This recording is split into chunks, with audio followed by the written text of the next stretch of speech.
was on in newspapers and on the web for a while. He was about 135 or something. Carl, look, it's, you know, Carl's got a theory that Chinese people don't age well. This man was a Chinaman, right? And he was 120 or something. Yeah. Did you see a picture of him? Yeah, he's still alive. No, he's not. No, is he not? He died at 120, so... He said 120 or something, but makes you wonder. What makes you wonder? Well, because they don't age well. I think he's using that. What He's probably about 37. Oh God!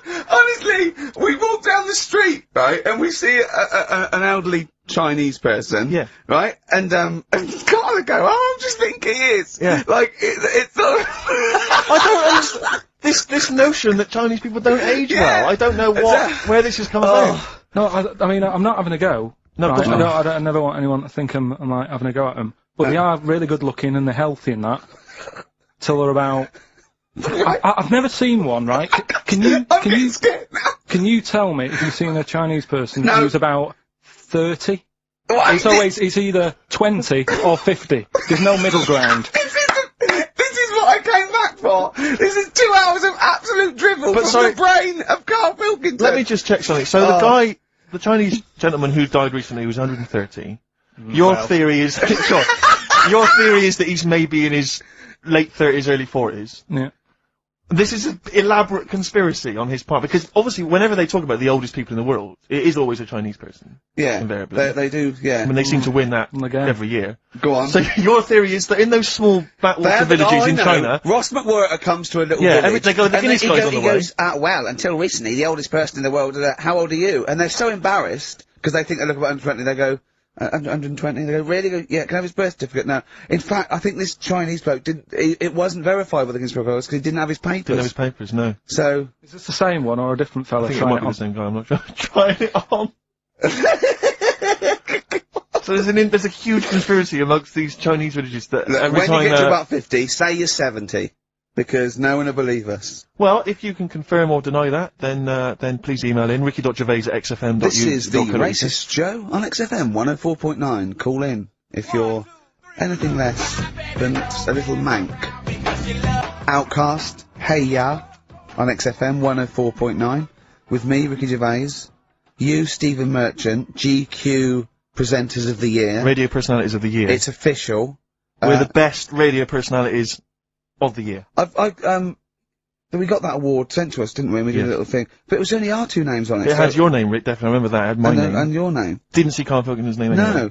And yet he's the one with the day off and the money and the conning the MD and making him cry at home. Let me just remind, can I just check that again? So he's made a fool out of the MD. He's made a fool out of the MD. And all the major, basically all the capital shareholders. About, oh, I'm not sure if I'm coming back or not. I want a day off then, which is the same day off as his girlfriend gets off. So he's just like walking round, I don't know, Hyde Park, just feeding ducks, when he should be working out what he can do instead of Rockbusters, which is basically Blockbusters with a word changed.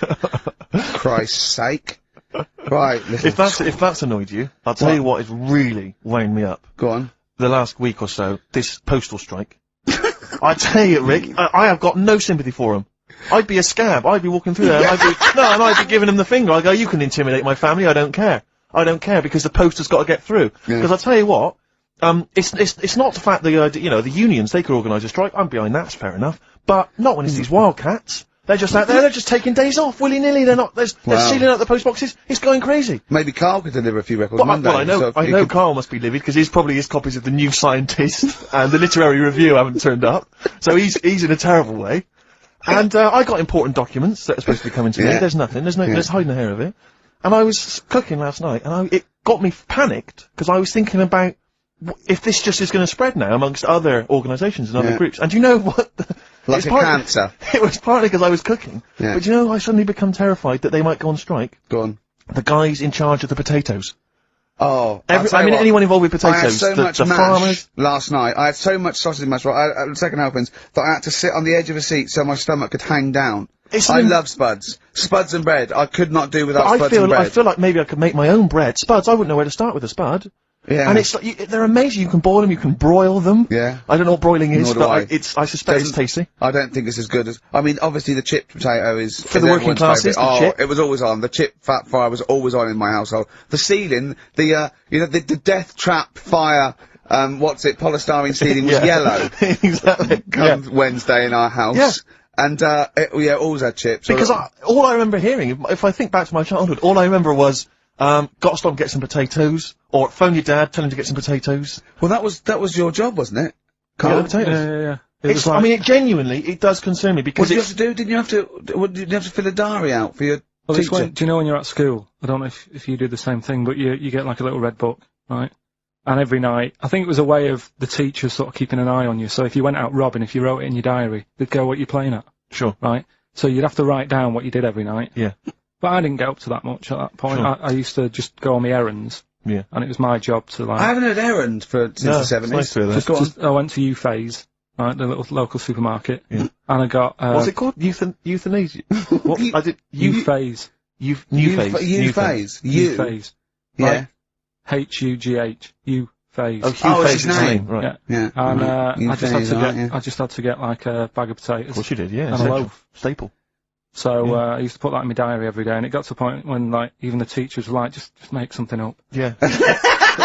Stop putting the same thing in. Sure, start joyriding or something. Live! I remember when Jane was little, she was at school, I think it was about 10 or something, like that, do a project over the week, and they were given a big list of, like a list of 100 animals that they had to tick when they saw one that week.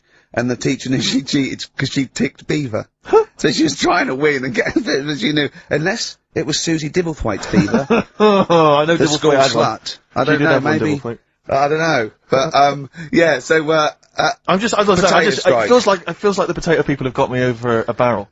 You know, I mean, they could hike the prices up. I still have to buy the potatoes. I got nothing else. I got to have that. You know, you got your fancy pastas for the upper classes, but for the working classes, it's chips or mash, isn't it, really? Yeah, no, I wouldn't worry. I don't think people who do potatoes are going to go on strike. You don't think so? Because we just go and pick them ourselves, don't we?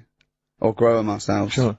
What would be the most pointless strike? What would be the strike that we went so? Do you know what I mean? I'll tell you one strike that would go so.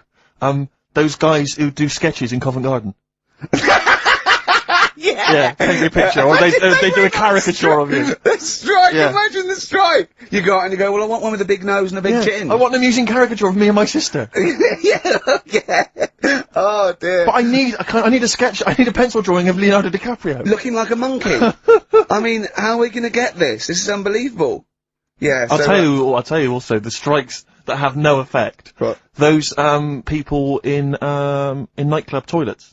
Who just, you know, kind of there, they got the Lynx deodorant sprays. Oh, no, quite controversial at the moment, with the Tweedy case. Oh, the Cheryl Tweedy case. Do you know what I mean? Sure, I got some thoughts on that, actually. Like what? Or maybe we play a record, I'll share my thoughts on. Well, Tweedster. Coming up, some Steve Merchant thoughts on the Cheryl Tweedy case. What's FM 104.9. Some R.E.M., Rick?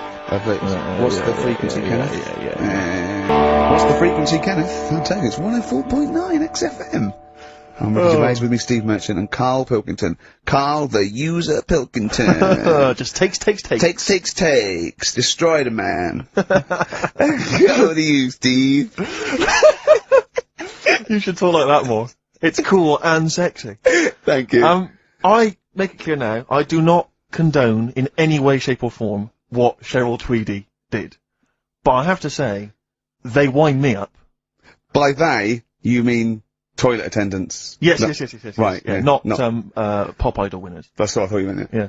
So, go on. But, because I'll tell you what it is, you go into a club, or, pubs, or big trendy pubs, you go in there, and there's the toilet attendant in there, he's got his little display of, aftershaves, sprays, some sweets maybe, whatever it might, maybe a lollipop. Maybe a lollipop. And, alright, I don't know if I assume they're not employed by the club. I'm assuming the club's we've got the DJ, we've got the bar staff, wait a minute, we need a guy to irritate them. When the manager walks in, do they hide? Well, this is it, I don't know if he's a guy who's just like... Is it like busking? Yeah, he snuck in. Okay. He came in when it was free during happy hour, he's got a little bag, carrier bag, he snuck in the toilet. But the thing is, it's the fact that...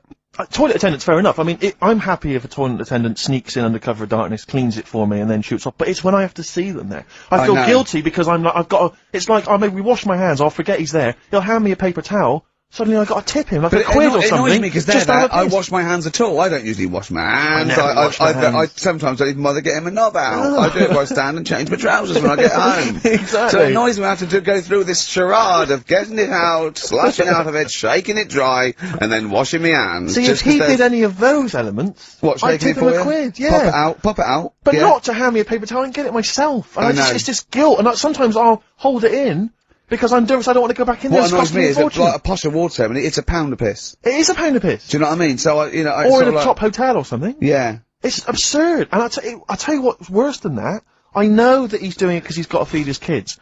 But it's the fact that I've got to look him in the eye. You know, it's like he's humanised. You know, if he was only dehumanised, Rick. Yeah. If I could see him and I didn't think he was a human being, I wouldn't feel guilty. If he could sort of hide under the urinal, perhaps, or if he could hide underneath the sink. Like thing from the Adams Family. He just puts out, He just pop a hand out, doesn't say anything, just hands me the paper so you don't towel. even see, like, you know, hand, and then I put a pound in, I take the thing, put a pound in, nick a lollipop and run away. No aggro. Exactly, it's the fact I gotta see them and I feel guilty because, you know, I'm on the radio, I've got a cushy life. I know. Here's a guy who's just trying to make ends meet. It makes me feel bad, it ruins my evening. Yeah. I'm just pleading for them, can they not do it anymore? Can they maybe get a job, illegal mini cabin or something? Please.